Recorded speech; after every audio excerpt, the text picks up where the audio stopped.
Hello and welcome to the e-Pathshala course on trade law. I am Yogesh Pai, Assistant Professor of Law at National Law University, Delhi.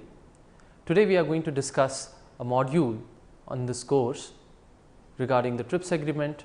This module is intended to provide an overview of the TRIPS agreement. To give you a brief outline of the course, we are going to discuss the significance of international intellectual property protection in terms of why it is necessary to have an international regime for intellectual property. We will study some early efforts towards international harmonization by way of looking into the provisions of the Berne Convention and the Paris Convention. We will look into the origins of the TRIPS agreement, some key principles outlined in the TRIPS agreement, different types of intellectual property rights that are protected by way of TRIPS agreement, including copyrights, trademarks, patents, industrial designs, geographical indications, undisclosed information, plant variety protection, layout design protection, etc. We are also going to look into certain TRIPS issues in relation to public interest. Largely we are going to see how countries who are party to the WTO have sought to implement the TRIPS agreement and what flexibilities TRIPS agreement provides in this regard. The context of Doha Declaration will also be discussed, and the relevance of the Doha Declaration in the context of amendment to Article 31 is also discussed in this module. Finally, we are going to do a bit on TRIPS plus agreements by way of free trade and bilateral investment treaties, etc.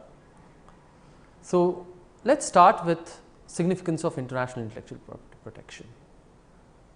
As we know, knowledge is now being traded across the globe as a good, and with increase in global trading in knowledge over the last century, some international regime that protects basic principles in relation to intellectual property protection is thought as being required for protecting trade in knowledge goods.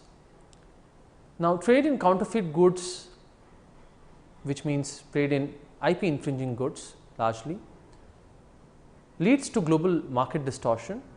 However, there are views and counter views regarding the subject. Professor Jagdish Bhagwati, who has said that if intellectual property is linked to trade, then it must primarily relate to certain trade aspects of intellectual property by way of blocking IP infringing goods at the borders, but not beyond the borders. It means IP protection that seeks to implement certain standards of protection via domestic law is or must not be a requirement under trade treaties.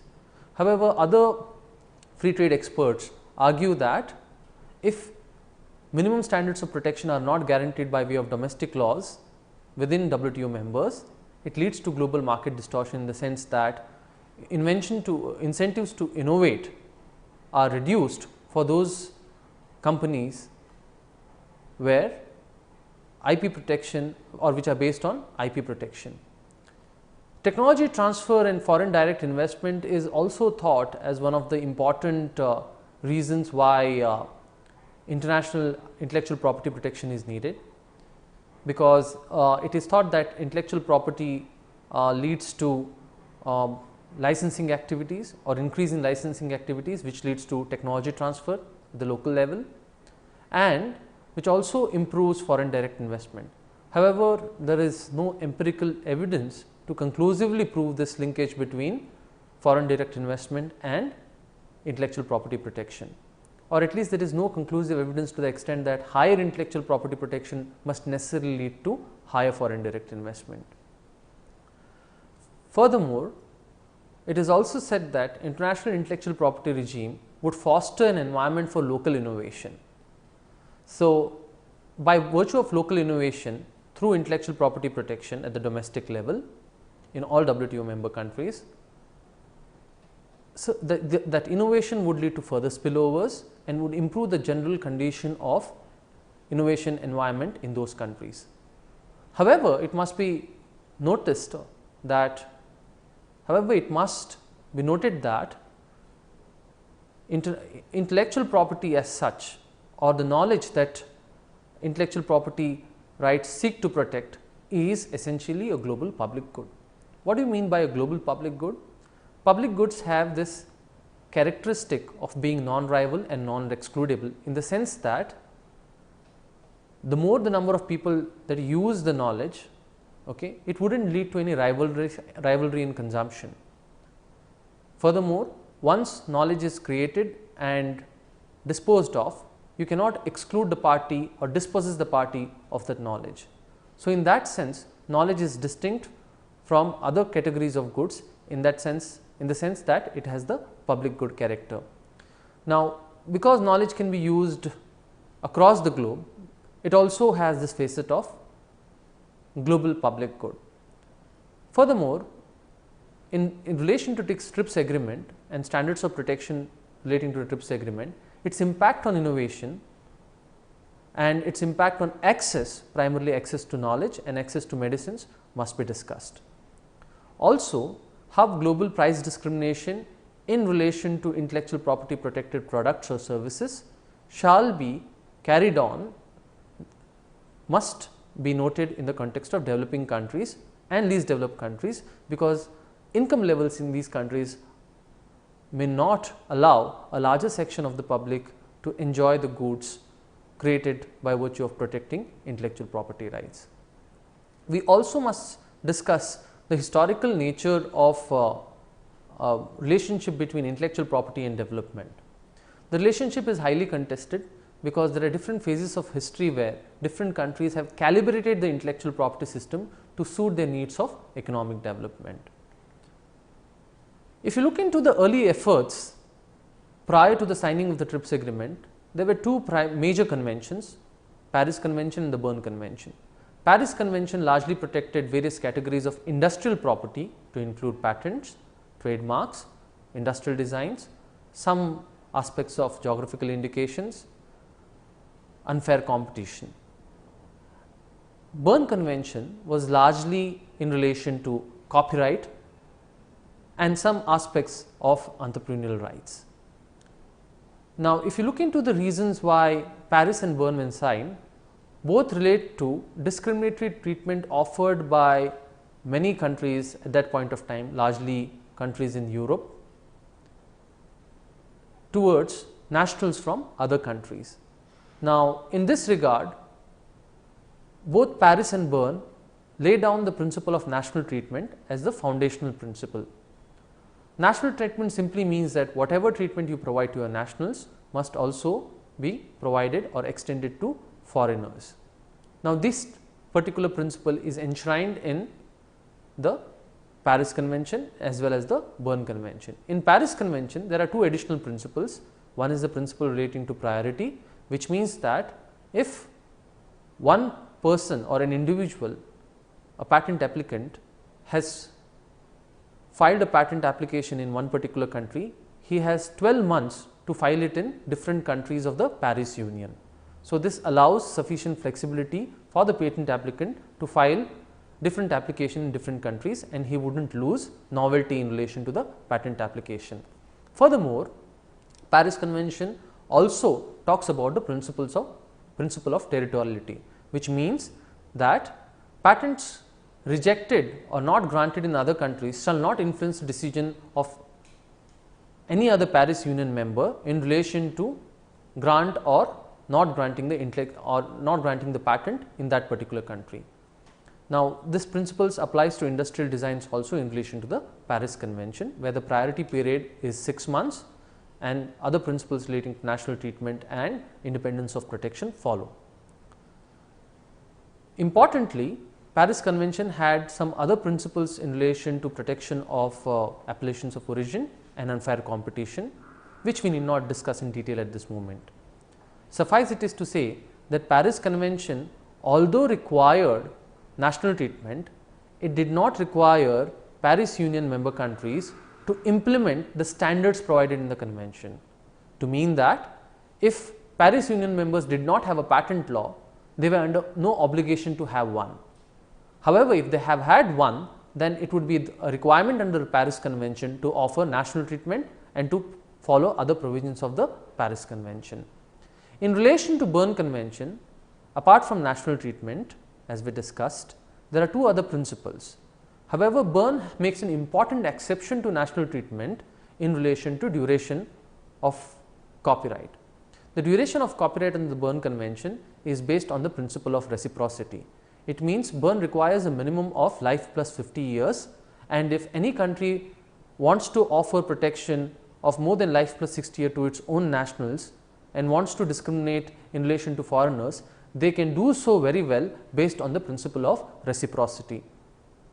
Furthermore, Berne Convention also requires what is called as automaticity of protection, in the sense that there shall be no formality attached or registration requirement that needs to be complied by copyright holders. Berne Convention also talks of independence of protection, similarly on the similar lines as discussed in the Paris Convention, whereas copyright protection in one jurisdiction is independent of other jurisdiction. Some key principles in relation to TRIPS agreement must be studied in this regard.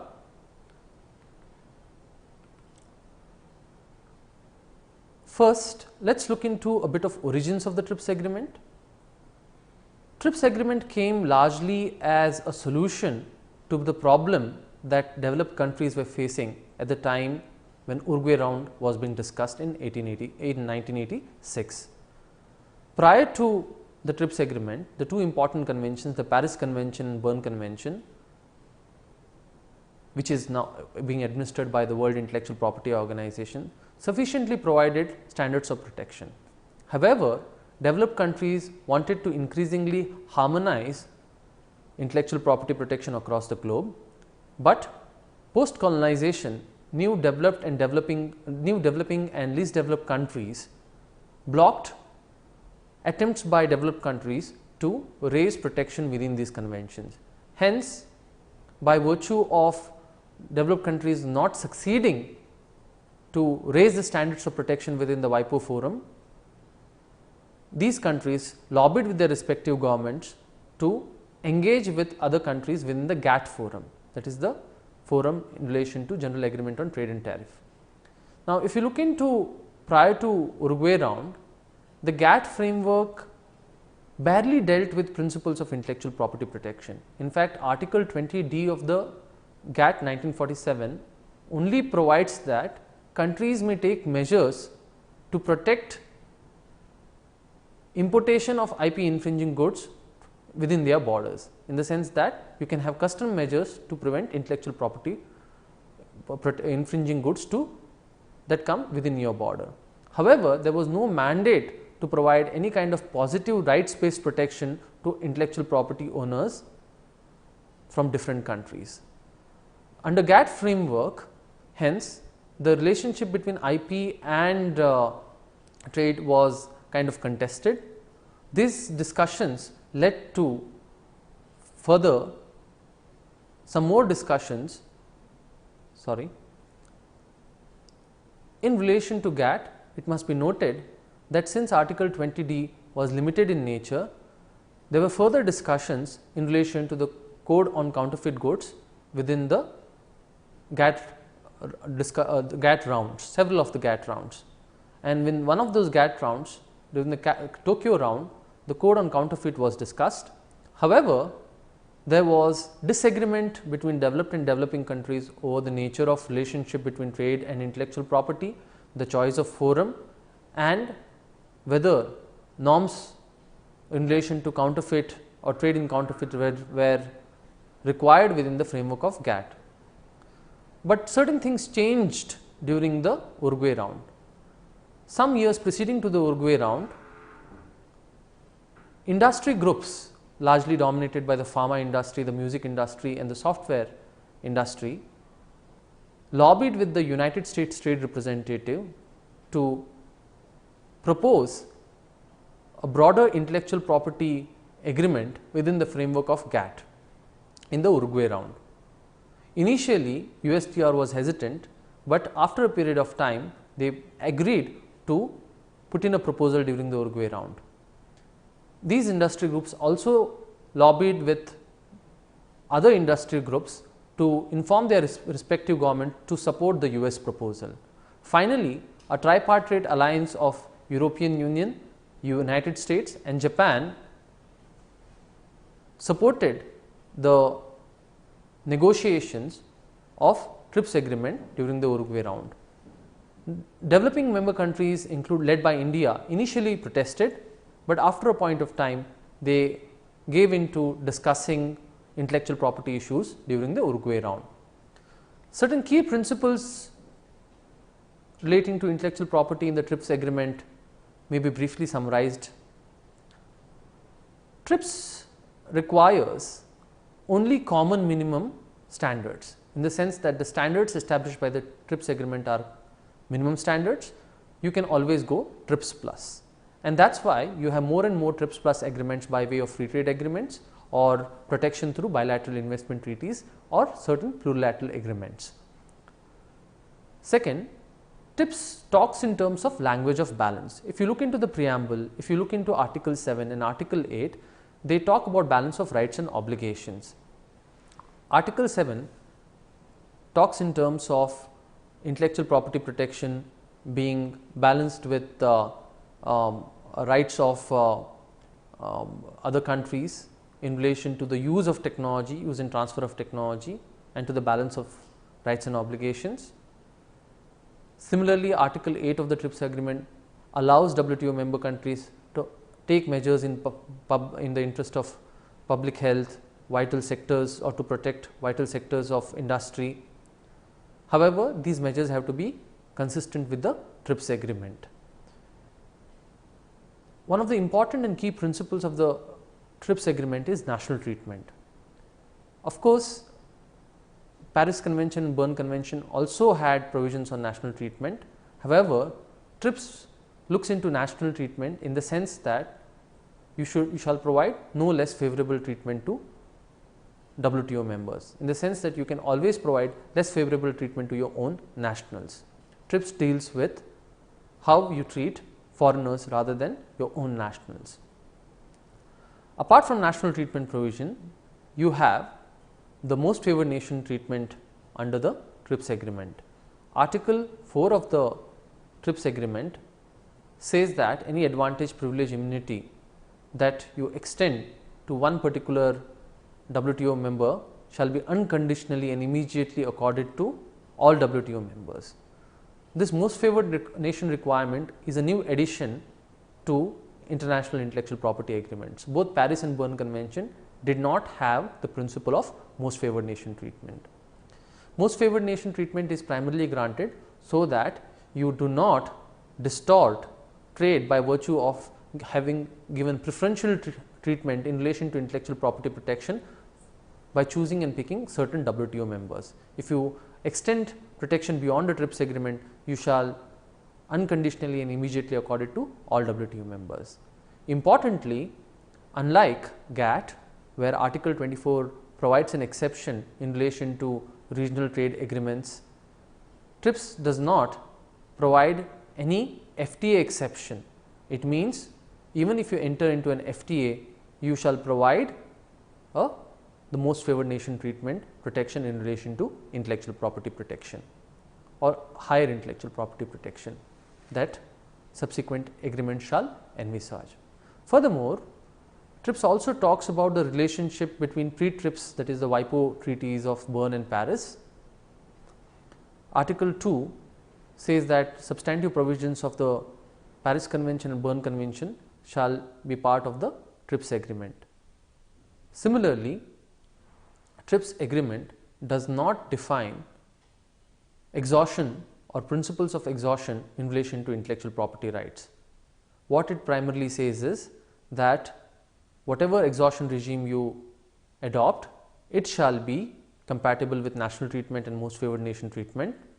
However, no dispute shall be brought in relation to what exhaustion regime each of the WTO members shall apply within their domestic system. It is important also to note that TRIPS allows WTO member countries to implement the obligations under the agreement or to determine the system in which they want to, they are free to determine the way in which they want to implement the TRIPS agreement. So, by virtue of this provision, it is important to note that TRIPS WTO member countries do not require to implement the provisions of the TRIPS agreement as they are. However, they can usually calibrate it to suit their national legal systems, provided they are consistent with the TRIPS agreement requirement. Non-violation is excluded. Now, WTO member countries can bring dispute within the dispute settlement understanding by way of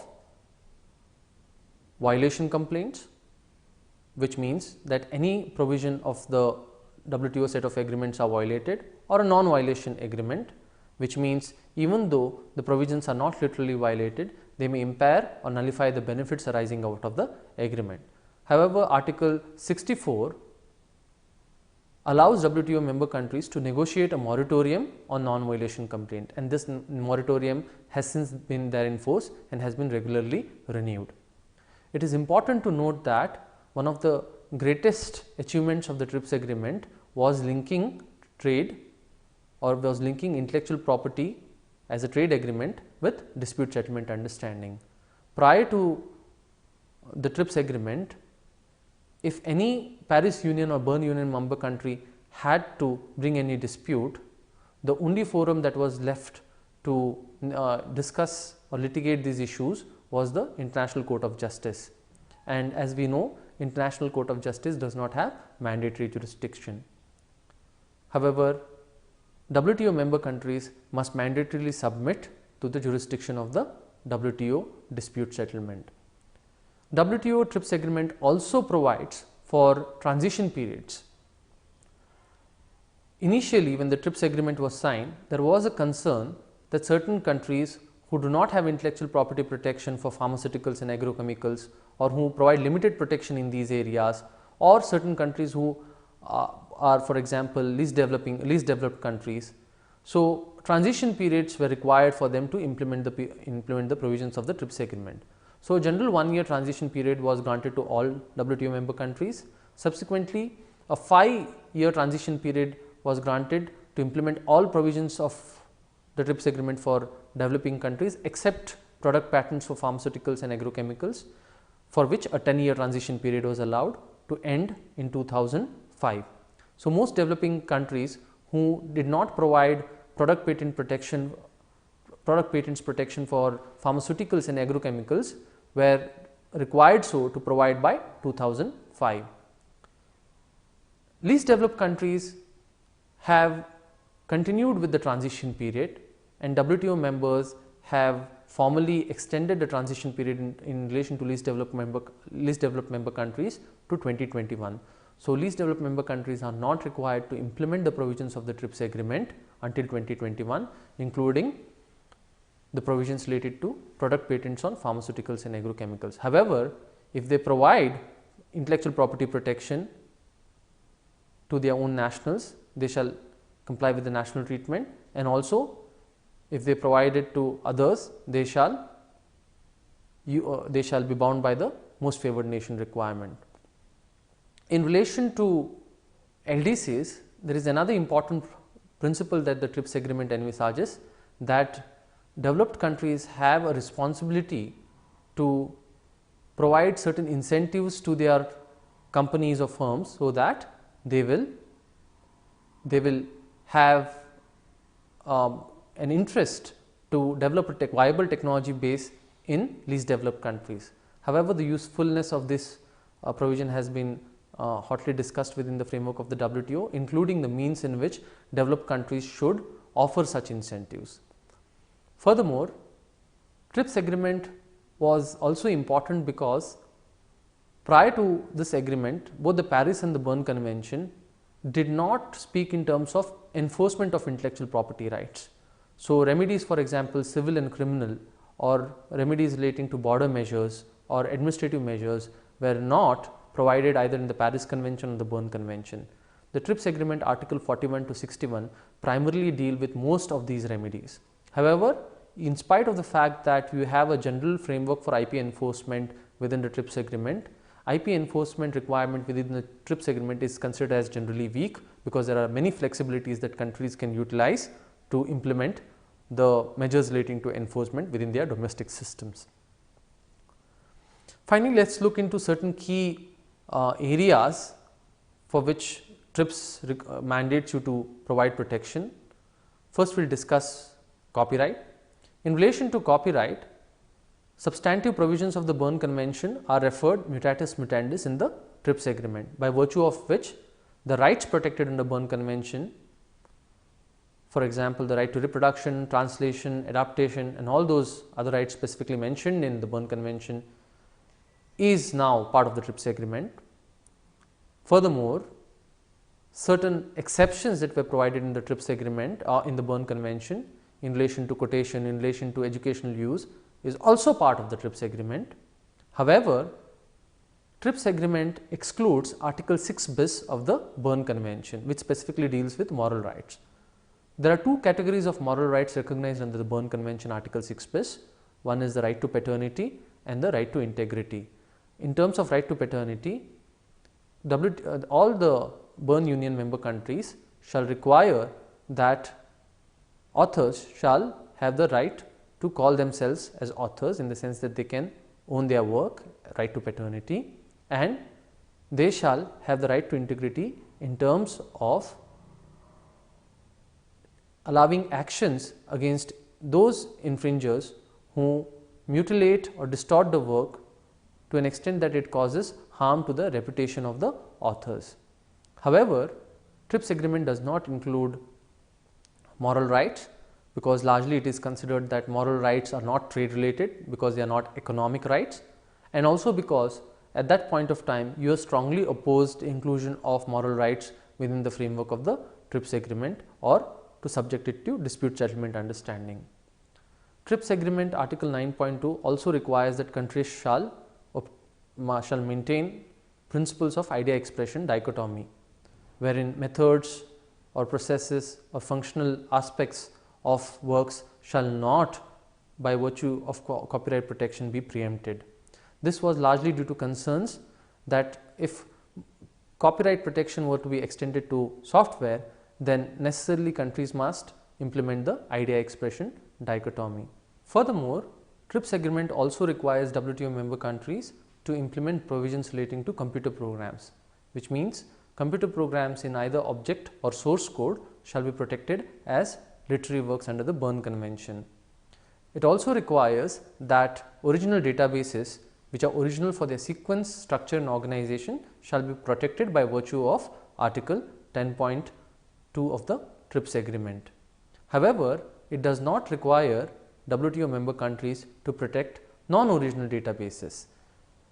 Certain countries have gone ahead to provide TRIPS plus protection to non-original databases. However, there is no such requirement under the TRIPS agreement. Article 11 deals with rental rights. Rental rights must be provided under the TRIPS agreement in relation to cinematographic films and computer programs. TRIPS agreement article 14 also requires that certain neighboring rights, which are performers' rights, rights of broadcasting organizations and sound recordings, shall be protected for a specific period of time. Article 13 of the TRIPS agreement deals with limitations and exceptions in relation to rights of the copyright owners, which provides a 3-step test, which says that they shall be limited to certain special cases, provided that they do not conflict with the normal exploitation of the rights of the copyright holder, taking into account, or they should not unreasonably prejudice the interest of the copyright holder. Herein, we shall note that the WTO dispute settlement has rendered a decision in the case of United States, section 110 Fairness to Music Licensing Act, wherein US provided within its law certain exemptions for restaurants and other businesses by virtue of their size of the establishment, by virtue of certain amplifying instruments, and the WTO in this case said that the business style exception, which provided for bigger establishments, was not limited and hence not TRIPS compatible. However, the home style exemption, which was provided for smaller establishment with smaller amplifiers, was accepted within the scope of the TRIPS agreement. In relation to patents, it is important to note that pharmaceutical companies were specifically interested in getting product patents, which was not provided by many countries at that time. So, Article 27.1 requires that any invention, whether products or processes, provided they involve novelty, inventive step and utility, must be protected. It also requires that countries shall not discriminate the grant of an injunction in terms of its availability and enjoyability by virtue of discrimination in relation to place of invention, field of technology, or whether the products are locally produced or imported. TRIPS agreement although says that any invention must be protected, however, it provides broader exceptions. Article 27.2 allows WTO member countries to exclude inventions if the commercial exploitation of which is contrary to ordinary public morality or if it can seriously prejudice human life, plant and environment. So, this particular provision is grounded in European ethics, and Europeans were primarily responsible to propose such an exception. Many countries including India have such an exception within their domestic laws. WTO member countries may also exclude certain methods in relation to surgical, diagnostic or therapeutic treatment meant for human and animals. So, this again has grounding in relation to ethics, wherein it is thought that these methods, if allowed to be patented, may would not allow doctors to widely use these techniques and may lead to impeding access to health care. However, the other argument or the technical argument within the framework of the patent law is that these methods may inherently lack industrial application and hence should not be allowed to be patented. Article 27.3a allows WTO member countries to exclude in relation to life forms. They may exclude plants and animals, they may exclude essentially biological processes. However, they may not exclude microorganisms and microbiological or non-biological processes. All of this means is that higher life forms like Harvard onco mouse, like transgenic plants may be excluded by virtue of this provision. However, lower life forms like genetically modified microorganisms may not be excluded or should not be excluded and must be specifically provided protection within the WTO domestic member countries laws. Article 27.3b relates to the review. There was heated debates during the TRIPS agreement discussions or the Uruguay round negotiations in relation to protection of or patent protection for life forms. Hence, WTO member countries decided that these provisions in relation to Article 27.3 and its implementation by WTO member countries shall be reviewed, and after the first review, the WTO Secretariat has come up with a compilation of how WTO member countries have implemented the provisions of this agreement. Within Article 27.3b, there are ongoing discussions relating to the linkages between the TRIPS and the CBD agreement. CBD agreement allows its member countries, the Convention on Biological Diversity allows its member countries to have sovereign rights over the genetic resources within their country. At the same time, it requires prior informed consent and access and benefit sharing. However, since TRIPS agreement allows patenting of life forms, it is quite possible that genetic resources within a member country's territory may be patented in several jurisdictions. That is why during the Doha round, all WTO members decided to discuss the relationship between TRIPS and CBD, and the framework of the discussion is within the Article 27.3b review process. Now, countries like India have suggested that the disclosure norms laid down in Article 29 of the TRIPS agreement in relation to patents must be amended to include a requirement on the part of the patent holders to disclose the source and biological origin of the genetic resource. Some countries say that this will be an additional requirement in relation to the obligation that must be complied by the WTO member countries, which do not per se relate to the patented invention as such. TRIPS agreement in the Article 28 also talks about rights of the patent holders. More importantly, in relation to burden of proof, when a process patent has been infringed, the burden is shifted by virtue of article 31 of the TRIPS agreement. The defendant shall have to prove that he has not infringed a process patent. Limited exceptions have been provided under article 30 of the TRIPS agreement, which again is laid down by way of a 3-step test, wherein the exception provided by WTO member countries to the patent rights shall be limited, shall not unreasonably cause prejudice to the rights of the patent holder, and shall not conflict with the normal exploitation of the patent, while taking into account interest of the third parties. In this regard, it is important to note that the WTO panel has rendered a decision called as the Canada Pharmaceuticals dispute. Now, in this particular dispute, Canada provided 2 exceptions. One is a regulatory review exception and the other one is a stockpiling exception. The stockpiling exception primarily dealt with the ability of any firm to stockpile by virtue of making generic products 6 months prior to the expiry of the patent. In case of regulatory review exception, any generic company could, for supplying information in relation to their products to regulatory authorities, could infringe on the patent, and such infringement would not be considered as amounting to infringement within the domestic laws of Canada.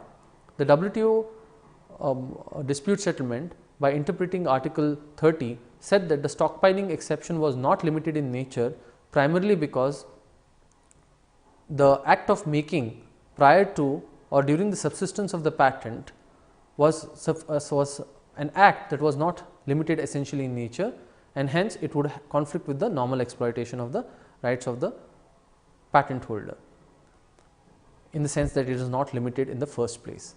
Second, in relation to regulatory review, they said that since this was a requirement under an external law, a generic applicant who wanted to place the goods in the market subsequent to the expiry of the patent would not be allowed, and that is why a specific regulatory exception had to be created, and an exception was hence justified within the framework of the WTO. Article 31 allows WTO member countries to take certain measures to protect several aspects or several public interest aspects in relation to patents, primarily by way of allowing them to issue compulsory licenses. Although TRIPS agreement does not use the word compulsory licenses, it is well noted that TRIPS agreement does allow compulsory licenses within article 31 framework. Importantly, TRIPS agreement does not lay down any grounds, it only lays down conditions like requirement of an adequate remuneration, conditions like the compulsory license holder will have to supply it for the purposes for which the compulsory license is granted. It shall not be supplied beyond the territory for which the compulsory license is granted, and such conditions are imposed in relation to issue of compulsory licenses or use without authorization. Now, TRIPS agreement under article 31 allows compulsory license as a remedy for anti-competitive practices which are judicially determined. Furthermore, certain procedural compliance is also required in relation to grant of compulsory licenses, where there is a national emergency, circumstances of extreme emergency in public non-commercial use, but in relation to the same, these procedural requirements may be waived. Article 31F, which primarily deals with the fact that any use without authorization, including a compulsory licenses, shall be predominantly for the supply of domestic market. This led to a legal question as to if those WTO member countries, primarily the least developing, and those other countries which did not have sufficient manufacturing capacity in pharmaceuticals, the question of their of a constant supply source was to be addressed, because if article 31F blocked developing member countries of the WTO or WTO member countries in general from exporting drugs under a compulsory license, then how would such countries have access? That is why article 31 was specifically amended by virtue of the Doha Declaration on TRIPS and Public Health. Paragraph 6 of the Doha Declaration on TRIPS and Public Health specifically required WTO member countries to come out with an expeditious solution to address this issue of Article 31F, and WTO did indeed come out with a solution called as the August 2003 decision, which is now part of the permanent amendment to the TRIPS agreement called Article 31 bis. According to this decision, if a country has no manufacturing capacity, then it shall notify the WTO regarding the requirements of drugs within its territory, the quantity, the name, the particular disease which has to be treated, and the population that is largely affected. This will be a notification requirement on the part of an importing country. The exporting country will have to also make a notification saying that one of the companies or several companies within their jurisdiction are intending to supply to those countries. After both these notifications are made, a second round of notification will be required in relation to issuing of compulsory license both in the importing country and the exporting country. In the importing country, it would depend essentially on the status of the patent.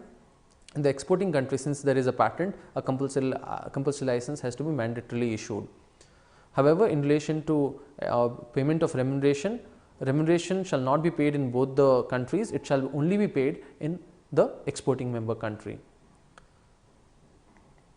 Furthermore, TRIPS also provides trademarks minimum standards in relation to trademarks and geographical indication. In relation to trademarks, TRIPS only requires protection for registered trademarks. However, well known marks are an exception. On the basis of registration under TRIPS, WTO member countries may require visual perceptibility.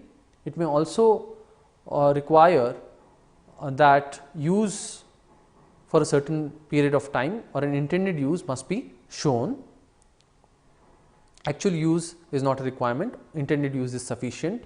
However, if it is not used consistently for a period of 3 years, the trademark can be revoked by the particular WTO member country. It means that also non-conventional marks are excluded by virtue of the TRIPS agreement.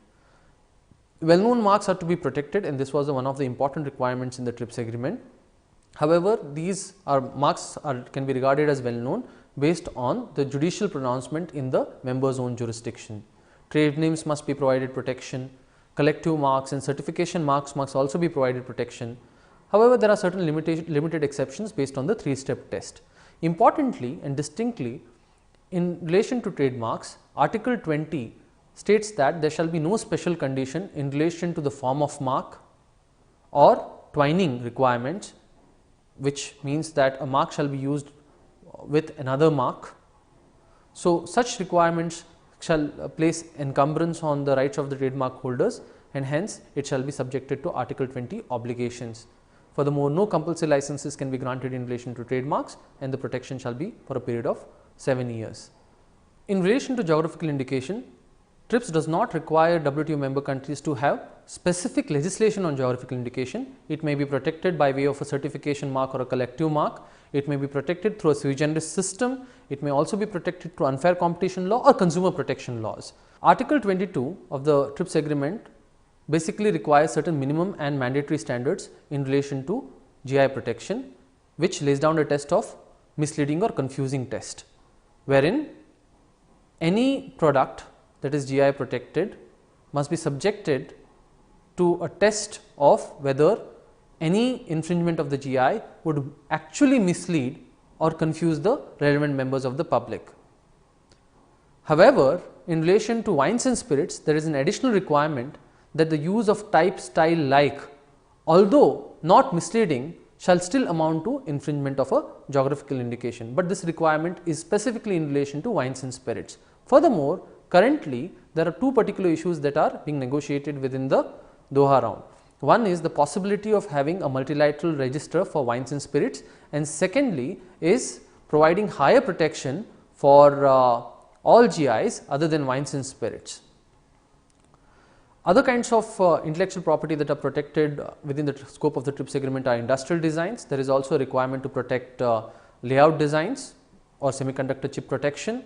Plant variety protection may be provided through a sui generis regime or a patent law or a combination of both. However, what effective protection in relation to plant variety is not specifically defined.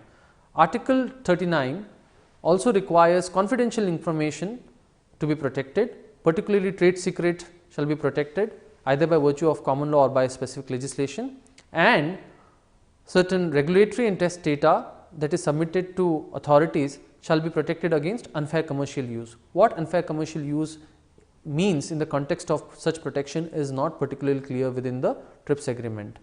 Article 10 bis of the Paris Convention requires that countries shall implement obligations relating to unfair competition, provided they have the freedom to determine what constitutes honest or measures that are contrary to honest commercial practices. Finally, post the TRIPS agreement, there are several other agreements that have ratcheted up the standards in relation to intellectual property protection and enforcement.